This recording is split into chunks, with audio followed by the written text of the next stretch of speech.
꿈다운 라디오, 꿈다운 새벽 책방, 오늘도 기분 좋게 시작합니다.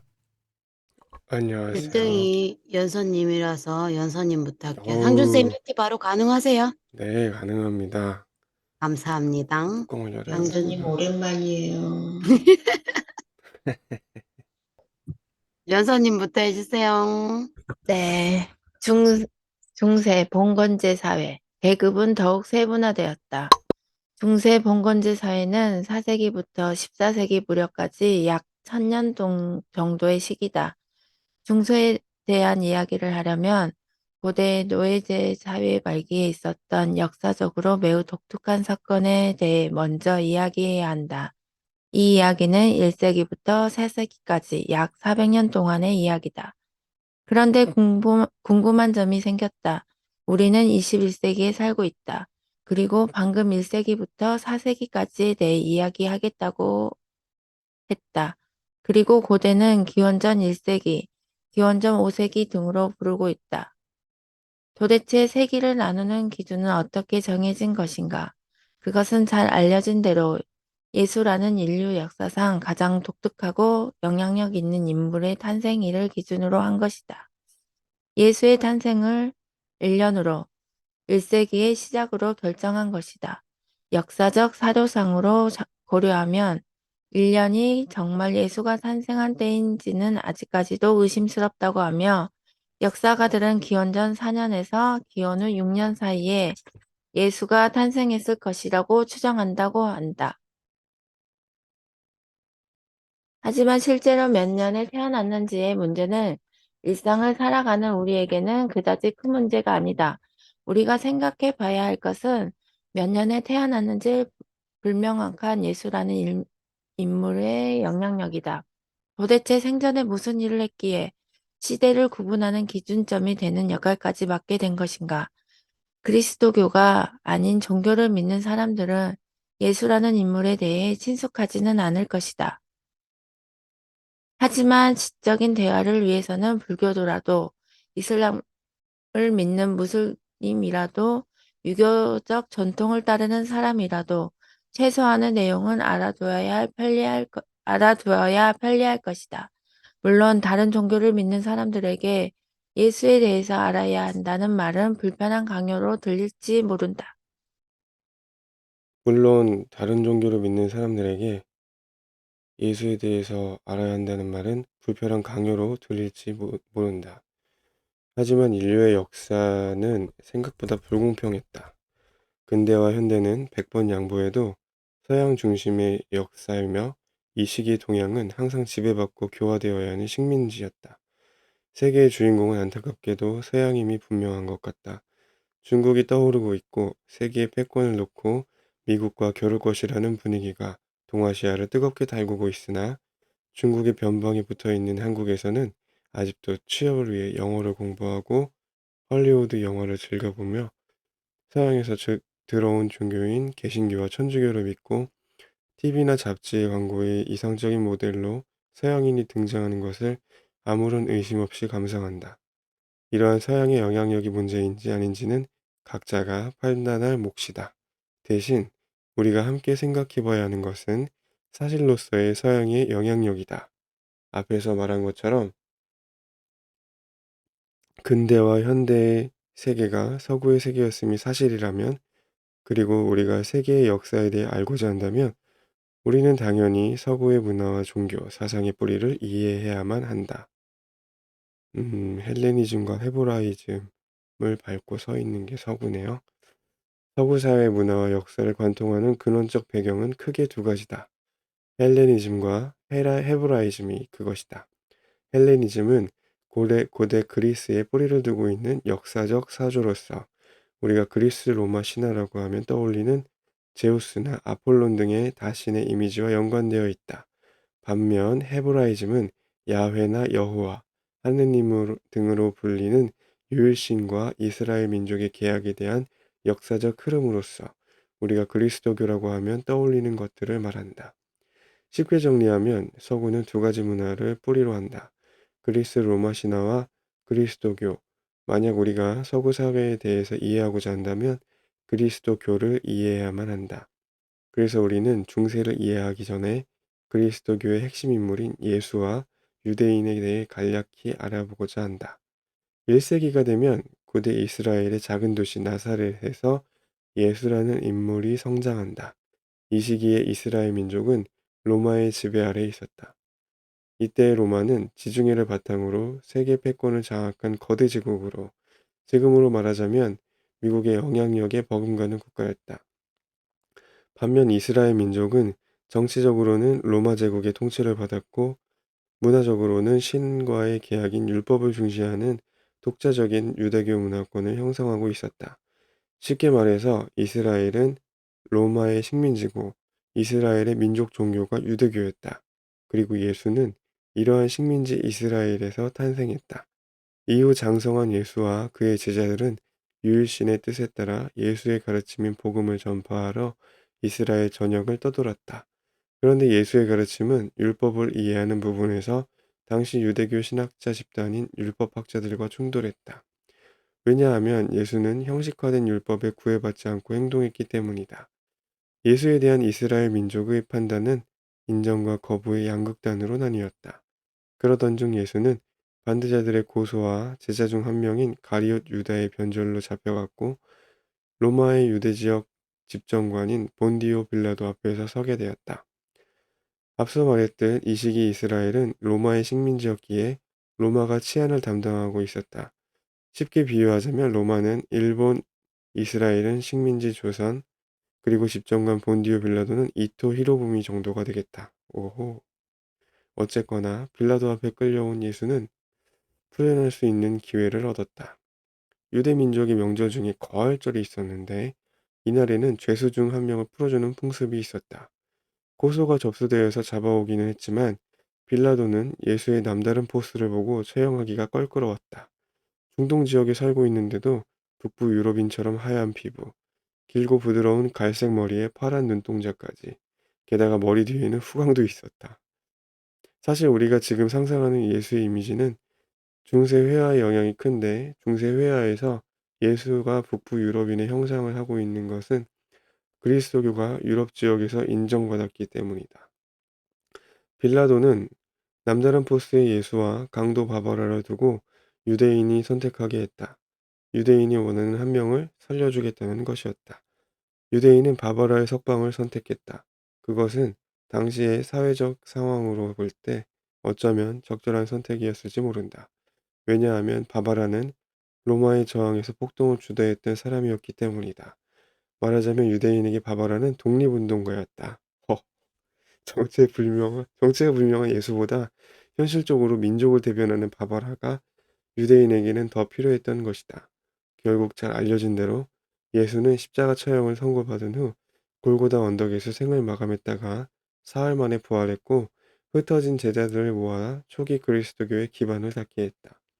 이후 그리스도교는 로마의 박해를 받으며 지하 무덤이면서 동굴인 카타콤에서 비밀스럽게 예배를 이어갔다. 하지만 그리스도교의 역사에는 반전이 기다리고 있었다. 4세기 분열되었던 로마를 통일한 황제 콘스탄티누스는 박해의 대상이었던 그리스도교를 로마 국교 중 하나로 인정했다. 생각해보면 이것은 쉽지 않은 일이다. 왜냐하면 마치 일본이 조선을 침략해서는 식민지 민족의 종교인 무속신앙을 일본의 국교로 인정한 것과 다를 바 없는 조치이기 때문이다. 결과적으로 이스라엘 민족에게서 발생한 그리스도교는 세계적 제국인 로마의 국교가 되면서 유럽 전체로 그 영향력을 뻗어나갔다. 이제 준비가 됐다. 그리스도교의 역사를 알아보았으니 이를 바탕으로 우리가 다뤄야 할 중세 봉건 사회의 특징을 살펴보자.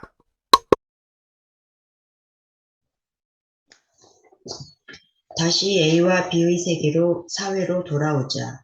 앞서 이런 이야기를 했었다. 원시공산 사회를 지나 고대 노예제 사회에 이르러 토지와 영토라는 생산수단은 왕에 의해 독점되었다.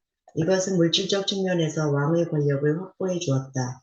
그런데 왕은 여기에 더해 신을 요청함으로써 정신적 측면의 권위까지 보장받게 되었다. 왕을 중심으로 하는 안정적인 절대 권력은 오랜 시간 동안 계급사회가 유지되게 하는 토대가 되었다. 중세 봉건제 사회가 되면 사회계급은 더 다양하고 복잡하게 분화되었다. 국왕과 노예 사이에 성직자, 영주, 귀족, 기사, 농노가 생겨났다. 이 중에 중세사회에서 가장 중요한 계급은 영주다. 영주는 성의 주인으로서 성의 영향력이 미치는 범위에 해당하는 장원을 소유하고 있었다. 장원은 쉽게 말하면 영주의 사유지다. 직접적으로 영주의 영향권에 놓일 까닭에 장원에서 발생하는 모든 생산물은 영주의 것과 다름이 없었다. 즉, 장원은 영주의 생산수단이라 할 수 있다. 앞에서 살펴보았듯 생산수단을 소유하면 생산물을 소유하게 되고, 이로써 생산수단의 소유자는 권력을 갖게 된다. 여러 영주들이 한 명의 국왕 아래 있었고 장원도 왕으로부터 하사받은 봉토였지만 영주가 생산수단을 사적으로 소유한 이상 실질적인 권력은 영주에게 있었다. 영주들은 더 큰 권력을 위해 서로의 영토를 필요로 했다. 이러한 이해 충돌은 영주들 간의 끊임없는 전쟁으로 이어졌다. 문제는 분쟁을 조율해줄 절대적 권력이 존재하지 않았다는 것이다. 전쟁이 빈번해지자 영주들은 자신의 장원을 방어하기 위해 성을 축조하기 시작했다. 벽이 두껍고 높아야 적들의 공격에 효과적으로 대처할 수 있기 때문이다. 그래서 중세사회를 거친 국가는 성을 소유하게 되었다. 유럽과 중국, 일본에 성이 있는 것을 그들이 중세를 거쳤기 때문이다. 반면 영주들에 의해 지방으로 권력이 분산되지 않고 국왕 중심의 집권적 체제를 유지했던 한반도에는 거대한 성이 없다. A는 왕이 되어 지배자의 삶을 살았고 B는 농노로서 평이한 삶을 살았다.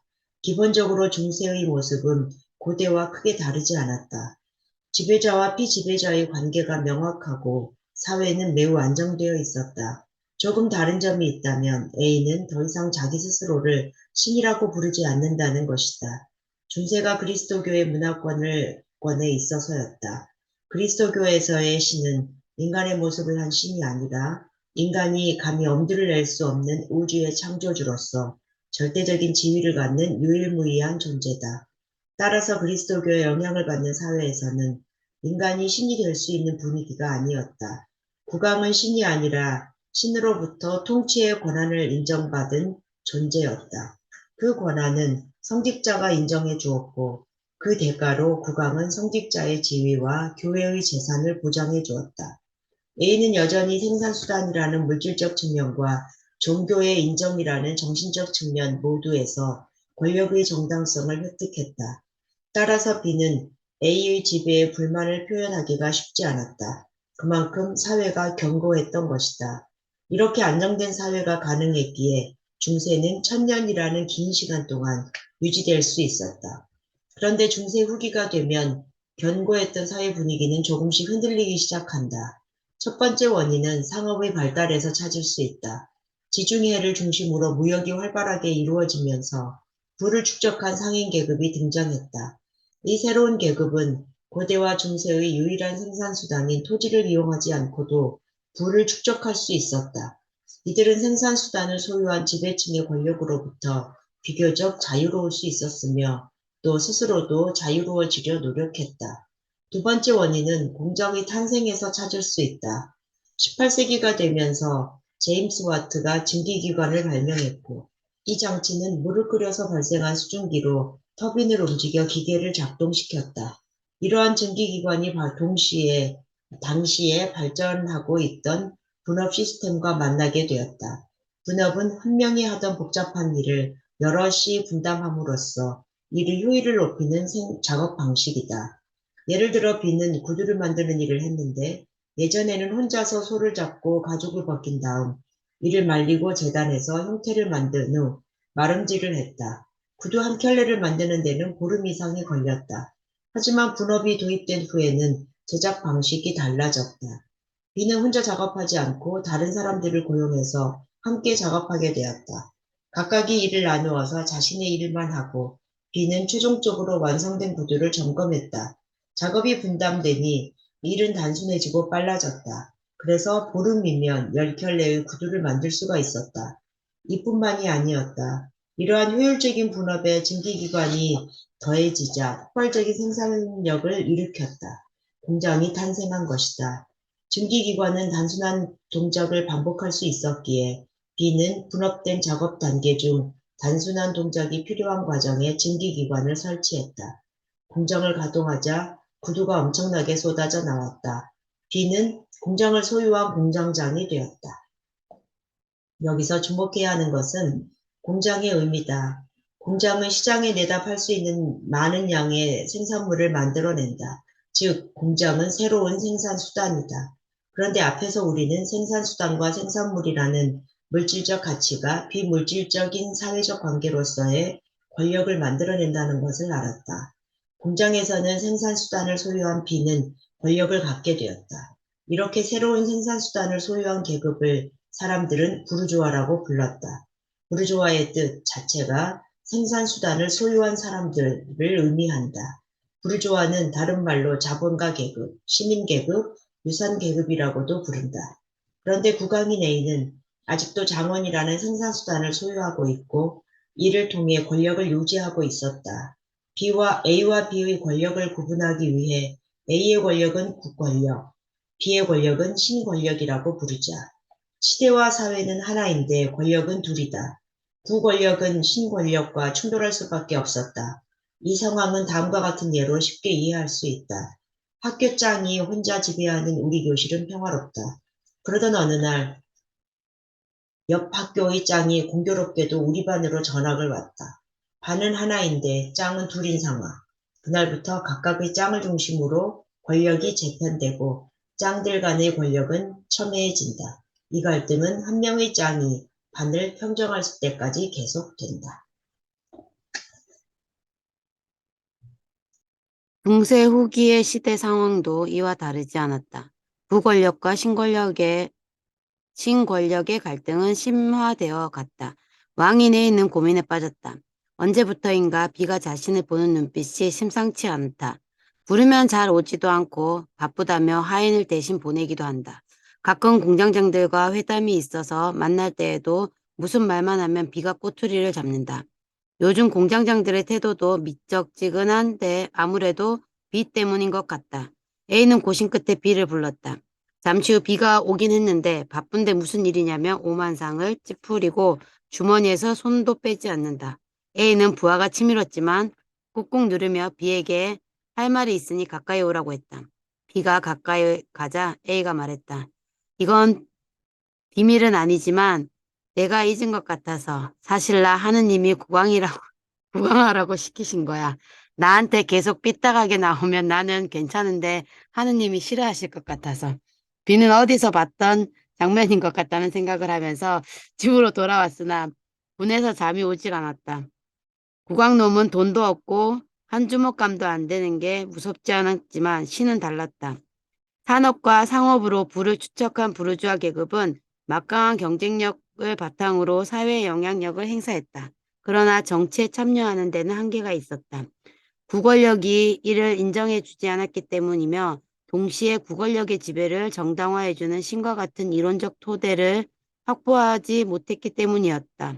따라서 신권력은 자신들의 정치, 사회 참여를 정당화해줄 신을 대신할 이론적 토대가 필요해졌다. 그렇다면 신을 대신할 수 있는 것이 무엇인가? 현실에서의 신의 역할은 크게 두 가지다. 하나는 현실 세계를 설명해주는 역할이고 다른 하나는 사후 세계를 주관하는 역할이다. 우선 신은 현실 세계를 설명한다. 우리가 어디에서 와서 어디로 가는지, 우리는 누구인지, 왜 세상에는 나쁜 사람이 있고 착한 사람이 있는지, 왜 어떤 사람은 잘 살고 어떤 사람은 못 사는지, 신은 모든 현실적 물음에 대한 궁극적인 대답이다. 다음으로 신은 사후 세계를 주관한다. 현실의 삶은 짧고 유한하다. 그런데 죽음 이후의 삶은 현실에서의 죗값에 따라 신에 의해 영원히 결정된다. 그렇기 때문에 현실의 짧은 삶은 고통스럽고 힘들더라도 참고 견딜만 한 것이다. 나를 힘들게 하고 고통스럽게 하는 사람들은 사후에 신이 대신 처벌해 줄 것이다. 따라서 우리는 궁극의 평가자이자 처벌자인 신의 권위에 복종해야 한다. 부르주아가 왕을 거부하기 위해서는 왕의 권위를 정당화해주는 신부터 극복해야 했다. 다시 말해 신의 역할을 대신해줄 만한 무언가를 찾아야 했다. 결론부터 말하자면 부르주아는 인간의 이성으로 신의 역할을 완벽하게 대체했다. 이성은 신이 독점했던 두 가지 역할을 충분히 대신할 수 있었다. 우선 이성은 현실적 물음에 답을 준다. 우리는 진화의 과정을 거쳐 여기에 왔으며 다른 생물 종들과 다르지 않은 생물학적인 존재다. 우리가 땅에 발 딛고 사는 것은 중력이라는 힘 때문이고 힘은 질량과 가속도의 곱으로 표현할 수 있다. 이 중력은 만유 인력의 다른 표현인데 만유 인력은 우주 전체의 작동 원리다. 이렇게 이성은 신을 배제하고도 현실의 모든 것을 설명해 줄 수 있었다. 다음으로 이성은 인간의 사후에 대해서도 설명한다. 사후 세계는 존재하지 않는다. 우리는 의식과 정신에 대해 말할 수는 있어도 영혼에 대해 말할 수는 없다. 사후 세계를 말하는 것은 경험적 근거가 없는 비과학적인 태도이고 종교의 환상에 젖어 있는 망상일 뿐이다. 영혼도 사후도 없다. 죽음은 신체 기능의 정지 외에 아무것도 아니다. 결국 부르주아는 왕을 정당화하는 신을 대신해 자신을 정당화해주는 이성을 성공적으로 세계에 입성시켰다. 같은 맥락에서 부르주아는 자신의 정치 참여를 정당화하기 위한 이론적 토대도 제시했다. 사회계약설이라고 불리게 된 이 개념은 사회가 시민의 계약에 의해 형성된 것이라는 설명이었다.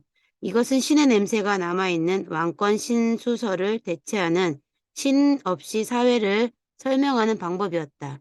이제 정치 권력의 정당성을 부여하는 주체는 신이 아니라 인간 스스로가 되었다. 대치 구조가 명확해졌다. 부권력인 왕과 영주들은 장원을 생산 수단으로 소유하고 종교로부터 지배의 정당성을 얻었다. 반면 신권력인 부르주아는 공장과 상업을 생산 수단으로 소유하고 이성으로부터 권력의 정당성을 얻었다. 예상대로 일이 터졌다. 두 권력은 충돌했다. 그리고 결과적으로 신권력이 승리했다. 대표적인 사례가 인류 역사상 가장 중요한 사건인 1789년 프랑스 대혁명이다. 우리는 지금까지 역사에 대해 알아보면서 개별적인 사건을 알아보는 대신에 시대적 흐름을 이해하는 데 초점을 맞춰왔다. 그런데 프랑스 대혁명은 인간이라면 반드시 기억해야 할 만한 사건이므로 언급하고 넘어가자. 문명이 탄생한 이래 인류는 왕이라는 존재의 지배를 받아왔다. 인간이 인간을 지배한다는 것이 문제시되지 않았다. 평등이라는 개념을 갖지 못한 채 인류는 존재해왔다. 그러다 그것이 문제라는 것, 그러므로 바꿔야 한다는 생각이 행동으로 표출된 사건이 프랑스 대혁명이다. 이를 계기로 인류 역사상 처음으로 지배를 받지 않는 자유인이 대거 등장했다. 왕이 있는 세계에서 자유인이란 왕 혼자일 뿐이었다. 하지만 왕을 몰아낸 프랑스 대혁명은 지배받지 않는 사람들은 만들어냈다. 부르주아는 더 이상 지배받지 않는 자유인이 되었다. A는 단두대로 걸음을 옮겼다. A의 모습이 보이자 민중은 환호하기 시작했다. 따가운 햇살과 함성 소리로 A는 정신이 없었다.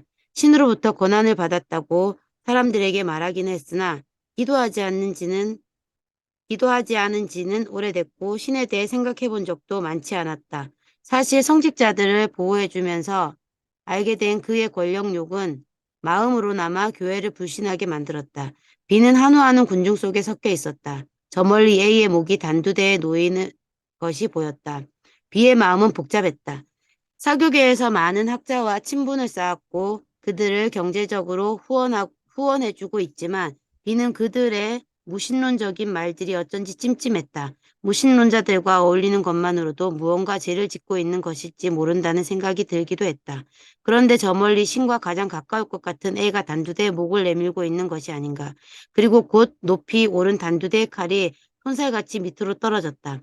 사람들의 함성 소리가 높아졌다. B는 충격적인 광경에 자신도 모르게 군중과 함께 소리를 질렀다. 왕이 죽는 순간인 동시에 신이 죽는 순간이었다. 그리고 중세가 끝나는 순간이기도 했다.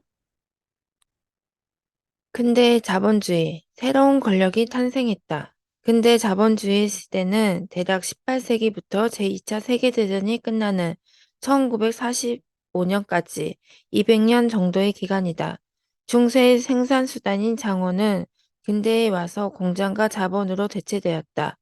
생산수단이 변화함에 따라 이를 소유한 지배 권력도 왕과 영주에서 부르주아로 이동했다. 사회의 계급 구조도 새롭게 재편되었다. 사회 계급은 둘로 나누었다. 생산수단을 소유한 사람들은 부르주아와 생산수단을 소유하지 못한 사람들인 페롤레타리아가 그것이다. 앞서 언급했듯 부르주아는 자본가 계급, 시민 계급, 유상 계급으로 불린다. 그리고 이와는 대비되어 프롤레타리아는 노동자 계급, 무상 계급으로 불린다. 이렇게 질문하는 사람이 있을 수 있다. 그렇다면 프롤레타리아는 이하인 노동자는 시민이 아니란 말인가? 답만 말한다면 프롤레타리아는 시민이 아니다. 여기서 말하는 시민은 서울시에 거주하는 사람들을 일컫는 서울시민 같은 것이 아니다. 계급적 차원에서의 시민은 경제력이 있어서 세금을 내고 정치에 참여하는 계급을 말하며 보통은 생산수단을 소유한 부르주아 계급을 말한다.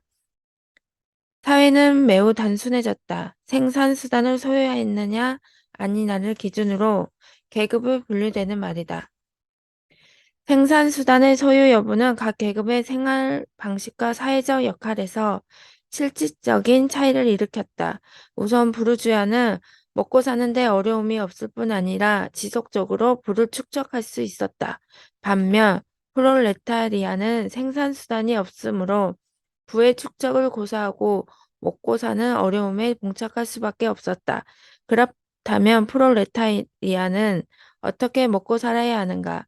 그에게는 아무것도 없으므로 유일하게 가진 자신의 몸뚱이를 팔아야만 한다. 자신의 몸을 어디에 누구에게 파는가? 공장의 공장주에게 판다. 자본가에게 고용되어 자본가의 생산수단인 공장에서 노동력을 팔아야 한다. 그리고 부르주아는 프롤레타리아의 노동력을 사용한 대가로 그들에게 임금을 지불한다. 여기서 노동자들이 받는다는 임금의 실체가 무엇인지는 앞서 알아보았다. 다시 요약하자면 부르주아는 프롤레타리아의 노동력으로 생산물을 얻고 그 생산물을 판매해서 얻은 이익을 일단 모두 소유한 후에 그 중에서 자신이 생각하기에 적당하다고 생각되는 만큼의 일정 부분을 떼어 프롤레타리아에게 지급한다. 실제로 노동하고 생산물을 만들어낸 건 프롤레타리아였지만 부의 축적은 생산수단을 소유한 부르주아의 몫이 되는 것이다. 반복해서 말하는 이유는 이 문제가 현대 사회에서 일어나는 갈등의 본질이어서다. 기업 소유자는 고용에 따른 비용을 줄이기 위해 노력하고 이를 통해 기업의 이윤을 최대화하는 것에 목표를 둔다. 반면 기업에 고용된 사람은 자신의 노력과 성과에 비해 언제나 그 급여가 적다고 느끼고 이를 늘리기 위해 개인적으로 애쓰거나 집단적으로 대응한다. 근대 초기나 오늘날이나 사회 갈등의 본질은 변하지 않는다. 생산수단의 변화와 생산수단의 소유자를 기준으로 원시부터 근대까지 역사를 확인했다. 이제 근대와 현대의 역사로 넘어가 보자. 네, 중간 정리. 인류의 역사를 따라가는 여행은 원시 공산사회에서 시작해 고대 노예제 사회를 거쳐 중세 봉건제 사회를 지나왔다.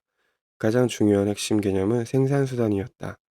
시대가 고대, 중세, 근대를 거치면서 생산수단은 토지, 장원, 공장으로 변화했고 생산수단을 소유한 계급은 왕, 영주, 부르주아로 변해했다. 역사는 생산수단에 의한 계급 갈등이라는 단순한 구조에 따라서 설명될 수 있는 것이다.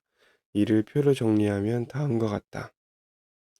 원시, 고대, 중세, 근대. 특징은 공산사회, 노예제, 봉건제, 자본주의. 생산수단은 없죠. 원시는 토지, 영토, 자본, 장원, 공장 자본. 소유주는 없다가 왕, 영주, 부르주아. 핵심 이념은 자연, 신화, 신이성. 남아있는 여행지는 근대와 현대다. 그런데 근현대의 기간을 이해하는 데는 생산수단만으로는 부족하다. 다른 핵심 개념이 필요하다. 그것은 자본주의의 특성이다. 근대와 현대는 자본주의라는 경제 체제를 유지하고 발전시켜 왔다. 그래서 이 체제의 특성은 근대와 현대 사회에 반영되고 그 모습을 변형시켰다. 우리의 여행은 근대 자본주의에서부터 다시 시작된다. 근대 자본주의의 전개, 공급 과잉이 시작되었다. 자본주의는 산업혁명에 의해 시작되었다. 바꿔 말하면 산업혁명이 필연적으로 자본주의를 발생시켰다. 산업혁명은 특별한 게 아니다. 단적으로 공장의 탄생을 말한다. 공장은 기계와 분업을 통해 대량으로 생산물을 만들어냈다. 이렇게 쏟아져 나온 막대한 양의 생산물이 화폐 경제를 만나면서 필연적으로 자본주의가 탄생했다. 자본주의는 공장을 기반으로 하기에 공장의 특징이 자본주의의 특징으로 이어졌다. 공장의 특징은 대량 생산이고 이에 따른 자본주의의 특징은 공급 과잉이다. 이제 자본주의 특성을 자세히 알아보자.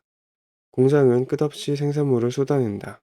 공장이라는 생산수단이 탄생하기 전인 중세에는 물건을 팔려면 제작자에게 필요한 물품을 미리 주문했다가 완성된 이후에 받을 수 있었다.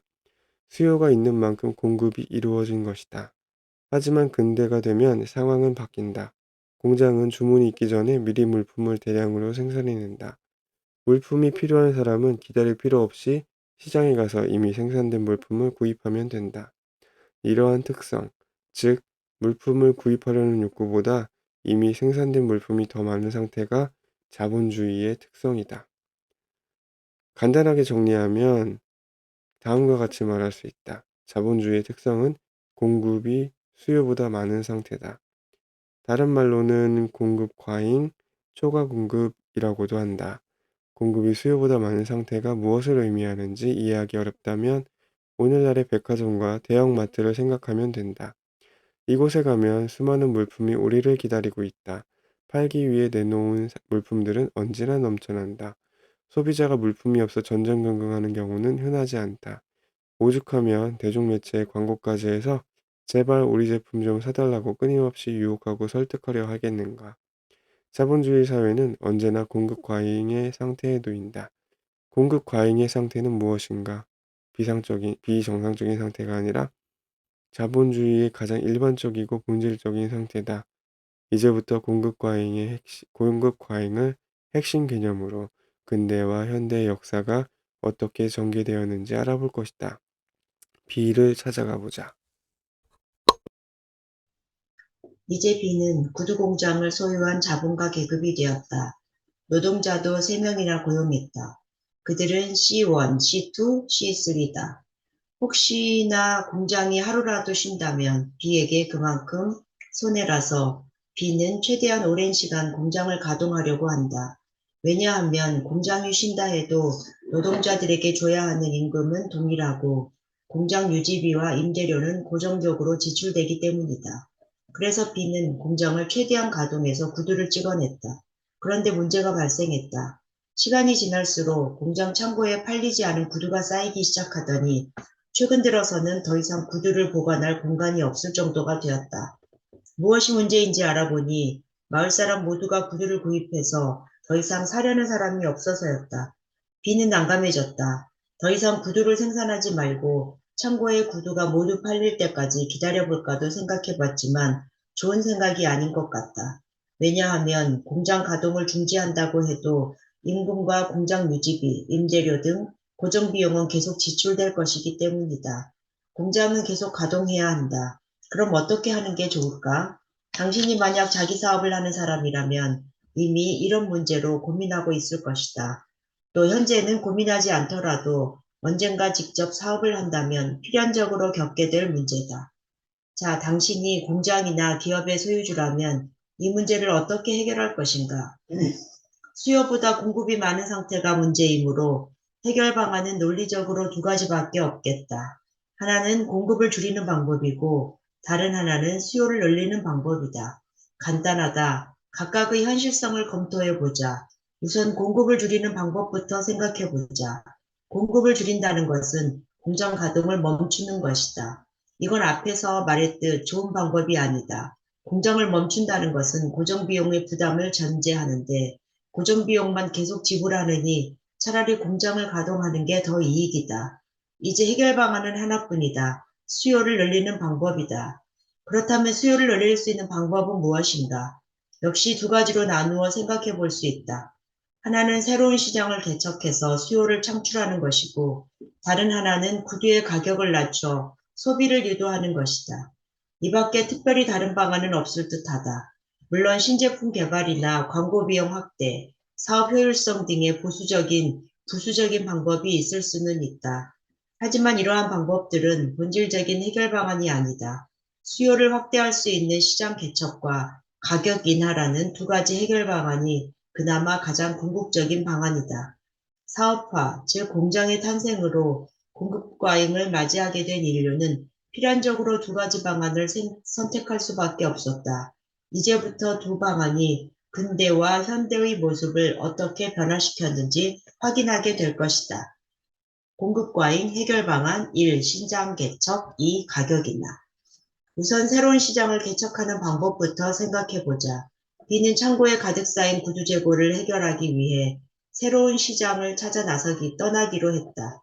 이를 위해 대출을 받아 배를 한 척 구입한 다음 창고에 쌓여있던 구두를 모두 실었다. 그러고는 멀고 먼 항해를 시작했다. 몇 달의 고생 끝에 비로소 아마존에 도착했다. 비가 듣기로 아마존에 있는 사람들은 아예 신발을 신지 않는다고 하니 이곳은 정말 블루오션일 것이다. 배 구입 비용, 대출 이자, 인건비 등 시간과 비용이 매우 컸지만 모두 해결하고도 큰 이익이 남을 것이다. 배가 해안에 도착하자 머리에 깃털을 꽂고 나뭇잎으로 하반신만 가린 원주민이 환영했다. 비가 말했다. 구두 팔러 왔어. 원주민 족장이 말했다. 줄 게 없는데? 생각해보니 그렇다. 원주민은 가진 게 없어서 구두와 교환할 만한 게 없다. 그때 원주민 뒤로 소들이 지나가는 게 보였다. 비가 말했다. 소 한 마리당 구두 5켤레로 하자. 원주민 족장이 준비한 듯 그 말에 대답했다. 나는 당신의 말을 이해할 수 없다. 소에게는 우리 선조들의 영혼이 깃들어 있으며 우리 종족과 함께 수천 년을 아름다운 자연의 어머니 품에서 성장한 형제다.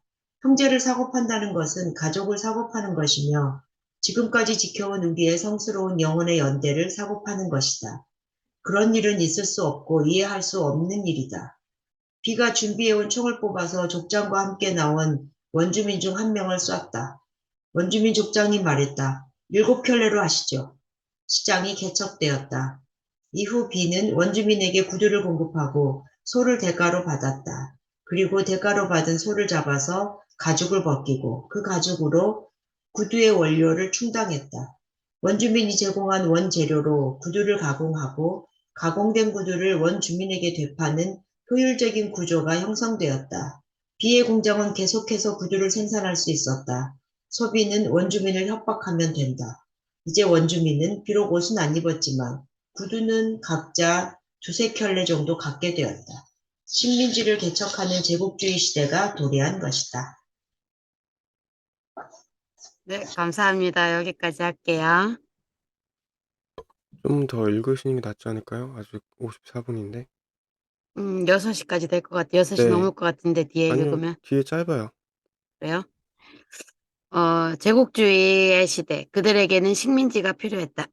산업화를 통해 자본주의가 된 국가들은 자본주의의 특성인 공급과잉 문제에 필연적으로 봉착했다. 그리고 결과적으로 수요를 늘리기 위해 새로운 시장을 개척해야만 했다. 시장을 개척하는 가장 좋은 방법은 식민지를 만드는 것이다. 식민지를 만들어 원료를 공급받고 가공품을 판매하면 된다. 이것이 산업화가 빠르게 진행된 유럽의 필연적으로 거칠 역사의 방향이었다. 실제로 산업화된 유럽 국가들은 식민지를 차지하기 위해 세계로 뻗어나갔다. 영국은 인도로 갔고 스페인은 남미로 갔으며 프랑스는 아프리카로 갔다. 그곳에 식민지를 만들어 자국에서 만든 생산물을 공정하지 않는 방법으로 판매하고 큰 이익을 얻었다. 대표적인 예가 영국이다. 영국은 18세기부터 인도를 식민지화한 후에 자국의 면직물을 인도에 판매하고 그 대가로 아편을 받았다. 그리고 받은 아편을 다시 중국에 판매하고 그 대가로 홍차와 막대한 부를 얻었다. 반대로 인도 경제는 영국의 면직물 사업에 종속되면서 많은 자원과 부를 영국에 빼앗겼다. 면직물로 인해 국가 전체가 영국에 종속된 것이다. 그래서 인도의 민족 해방을 이끌었던 간디는 영국산 면직물의 수입을 막기 위해 스스로 옷을 제작해서 입자는 운동을 펼쳤다. 우리가 간디를 생각할 때 물레를 감고 있는 모습을 떠올리는 것은 이 때문이다. 물레는 영국산 면직물에 대한 거부이자 궁극적으로 영국 제국주의에 대한 저항을 상징했다. 근대 유럽의 국가들이 식민지를 확보함으로써 공급 과잉 문제를 해결한 것처럼 산업화된 국가들이 식민지를 차지하기 위해 경쟁하던 시대를 제국주의 시대라고 한다. 이 시대에 우리가 주목해야 할 국가가 하나 있다. 바로 독일이다. 독일은 빠르게 산업화하는 유럽에 속해 있으면서도 산업화가 늦어지면서 뒤늦게야 제국주의 경쟁에 뛰어들었다. 독일의 산업화가 늦어진 것은 중세 봉건 체제가 오래 지속되면서 계속된 내전으로 산업화를 추진할 여력이 없었기 때문이었다. 뒤늦게 통일된 독일은 산업화를 먼저 거친 영국과 프랑스 등 선진국들과는 다르게 면직물 같은 전통적 공업보다 국가 주도의 중화공업을 발전시키며 산업화에 박차를 가했다. 독일 역시 산업화에 따라 자본주의가 정착했고 자본주의 특성인 공급과잉 문제에 봉착했다. 다른 산업화된 국가들과 마찬가지로 독일도 이 문제를 해결하기 위해서 새로운 시장을 확보해야만 했다. 즉 식민지 국가를 건설해야만 했다. 독일은 필연적으로 식민지를 찾아 떠났다. 그런데 문제가 있었다. 더 이상 차지할 만한 식민지가 없었던 것이다. 이미 앞서 산업화를 이룩한 열강들이 식민지를 모두 차지했기 때문이었다. 독일에는 위기였다. 산업화를 계속하기 위해서는 새로운 시장이 필수지만 새롭게 개척할 수 있는 시장이 없으니 말이다. 이렇게 전전긍긍하고 있는 가운데 기회가 찾아왔다. 1914년 동맹국인 오스트리아 헝가리 제국의 황태자가 보스니아의 사라예보 지역에 갔다가 독립을 원하는 세르비아계 청년에게 피살되는 사건이 발생했다. 도대체 무슨 말이냐고? 보스니아가 세르비아에서 뭐가 어쩌고 어쨌다는 거냐며 낯선 용어들에 당황할 사람도 있을 것이다. 세부적인 내용은 이 책에서 다루려는 방향이 아니니 큰 줄기만 파악해보자. 쉽게 정리하면 다음과 같다. 독일의 동맹국인 오스트리아의 황태자가 러시아 지역의 민족 문제로 암살당한 것이다. 독일한테는 절호의 기회였다. 이 사건을 빌미로 오스트리아는 세르비아에 독일은 러시아에 선전포고를 했다. 제1차 세계대전의 서막이 올랐다. 여기까지 하면 될까요? 윤정쌤 오셨다. 여기까지 하면 되지 않을까 싶습니다. 네, 감사합니다. 네, 오늘의 영어는 이겁니다. 이런 얘기 영어로 가끔 들어보셨을 거예요. 한참 얘기하다가 결론이 뭐냐면 하면서 이렇게 얘기하는 거. The bottom line is the bottom line. bottom line. 바텀이 바닥이잖아요. 근데 바텀 라인, 그러니까 이게 그래서 결론이 뭐냐면 이런 식으로 얘기할 때 the bottom line is 하면서 뭐 no one's coming to push you 뭐 이런 식으로 얘기할 수 있는 거죠. 그렇다고 합니다. 네, the bottom line is. 그러면 사진을 찍어볼까요? 오늘 화면도 꽉 차고 좋네요. 이제 계속 오시는 거죠? 자, 찍겠습니다. 또 우리 자동으로 뒤샘 미소가 나오잖아요. 저분은 그죠? 갑니다. 하나, 둘, 셋. 네, 감사합니다. 맞습니다. 감사합니다. 수고하셨습니다. 네. 좋은 날 되세요. 내일 뵐게요. 네. 여사님 쌩쌩하네.